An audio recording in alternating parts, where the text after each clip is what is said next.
Hello everyone and welcome back to my NEET 2027 journey. So इस video में बात करते हैं डे 28, 29, 30 and 31 की. Honestly, these last few days were quite difficult. Almost every day started with a hospital visit. सबसे पहले मैं vet के पास जाती थी. Then I had my own hospital visits for my neck ultrasound and later to collect the reports. By the time I got back home, I was already exhausted from all the traveling. Whatever little energy I had left, I tried to use for studying, but my study hours were definitely not what I had planned. And with that, July came to an end. Now let's talk about my July report.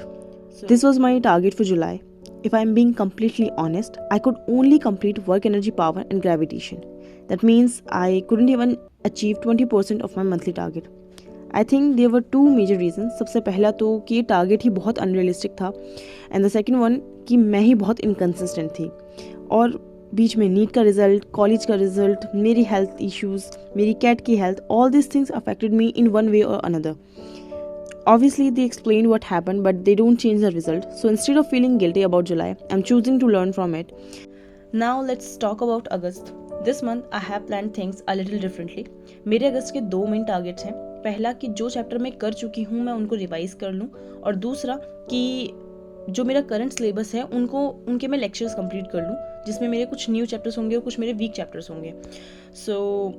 जैसा कि आप इसमें देख सकते हो, physics में मैंने सोचा है कि मैं रिवीजन करूँगी थ्रू KPPs क्योंकि इसमें सर ने हर प्रोफाइल के हर लेवल के क्वेश्चंस डाल रखे हैं. तो मैंने डिसाइड किया है कि 15.1 तक की मैं सारी KPPs फिनिश कर लूँगी. ये KPPs लास्ट ईयर की हैं, यानी 2026 वाला जो बैच था उसकी हैं. इसके साथ में सॉलिड्स और फ्लूइड्स कर लूँगी और मैटर और KTG कर लूँगी. टाइम बचा तो बाकी के चैप्टर्स भी, ऑसिलेशन वेव्स भी मैं कंप्लीट कर लूँगी, बट अगर टाइम बचा तो. केमिस्ट्री की बात करूँ तो पीरियोडिक, जैसा कि मैंने बताया था कि मुझे उसकी रिवीजन और एक्टिव रिकॉल करके क्वेश्चंस ही करने हैं, तो पीरियोडिक और रिवीजन के लिए मैंने मोल कॉन्सेप्ट और डिटॉक्स चैप्टर लिया है. साथ ही न्यू चैप्टर्स की बात करें तो मैंने P ब्लॉक, कोऑर्डिनेशन और केमिकल बॉन्डिंग ले लिया है. बायोलॉजी पे मैं अभी ज़्यादा फोकस नहीं कर रही हूँ क्योंकि वो ऑलरेडी एक डिसेंट लेवल पर है. तो बस मैंने बायोलॉजी को इतना लिया है कि मेरे टेस्ट का सिलेबस कवर हो जाए, तो इसलिए बायोलॉजी में मैं सेल, स्ट्रक्चरल ऑर्गेनाइजेशन और लिविंग वर्ल्ड कर रही हूँ. लिविंग वर्ल्ड एक्स्ट्रा है बट छोटा सा चैप्टर हो जाएगा, तो ये मैंने डिसाइड किया है. अलॉन्ग विद दिस मैं इस महीने अगस्त में 2 टेस्ट देने वाली हूँ. So this month there is going to be a much better balance between revision, question practice and learning new concepts. I feel this plan is much more practical than what I made for July and hopefully it will help me stay consistent throughout the month.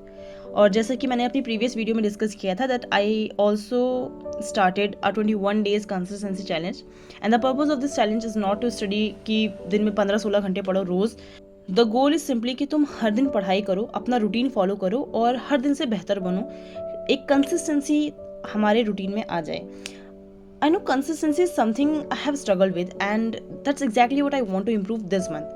So अगर आप भी NEET की या किसी और exam की तैयारी कर रहे हो, I would love for you to join this challenge. Let's make August a month of discipline, consistency and progress together. That's all for today's video. I hope August turned out to be much better than July, not just for me but for all of you as well. Take care, keep studying and I'll see you in the next video.